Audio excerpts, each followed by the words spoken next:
maxaad ka taqaanaa hogaamiyaha waqooyiga Korea ee loo yaqaano Kim Jong Un? ilaa hadda lama hayo taariikhda dhabta ee uu dhashay, balse waxa la sheegaa inuu dhashay intii u dhaxaysay 1984 ilaa 1983 isagoo ku dhashay magaalada Pyongyang. Kim Jong Un waxa uu waxbarashadiisii ka bilaabay isla markaasina intiisii badnayd uu wax ku baray dalka loo yaqaano Switzerland, isagoo ku dhigan jiray magac aan ahayn magaciisa sax loo yaqaanay Bangkok. Kim Jong Un waxa uu ku takhasusay cilmiga aalada kombiyuutarka. Kim Jong Un oo ahaa wiilka ugu yar ee uu dhalay madaxweynihii hore ee wadankaasi Kuuriyada, waxa uu ahaa ka uu ugu jecel yahay madaxweynaha caruurtiisa, waxaana uu noqday taliyaha ciidamada Kuuriyada Waqooyi. 15 January 2009 waxa soo ifbaxday isla markaasina bulshada dalkaasi Kuuriya iyo caalamkaba la dhexgeliyay war loo yaqaano inuu talada la wareegay madaxweynaha da'da yar ee Kim Jong Un. taariikhdu markii ay ahayd 19 December 2011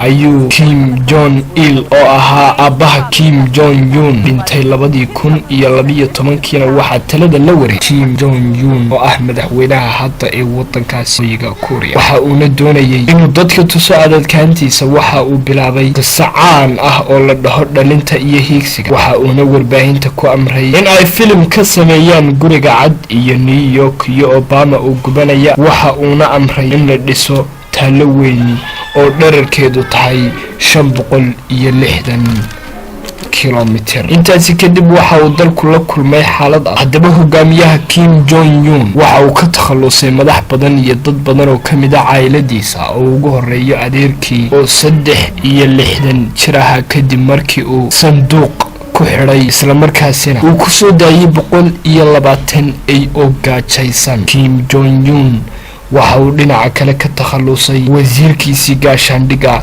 isaga oo ku eedeeyay habacsanaan iyo khiyaano qaran, isagoo ku dhuftay gantaalaha lidka diyaaradaha. waxa kale oo Kim Jong Un intii lagu jiray sanadii 2015 uu ka takhalusay mas'uuliyiin fara badan oo kamid ahayd xukuumadda uu hogaamiyay. Kim Jong Un waxa uu ahaa ninka ugu adag uguna kartida badan saddexda wiil ee uu dhalay madaxweynihii hore ee wadankaasi Korea Kim Jong Il. Kim Jong Un waxa uu horumar ballaaran gaarsiiyay wadankiisa isagoo gacanta ku haya hubka khatarta ee loo yaqaano nuclear-ka, waxaana inta badan cadaawad ballaaran ay ka dhaxaysaa wadanka uu dariska la yahay ee loo yaqaano Kuuriyada Koonfureed.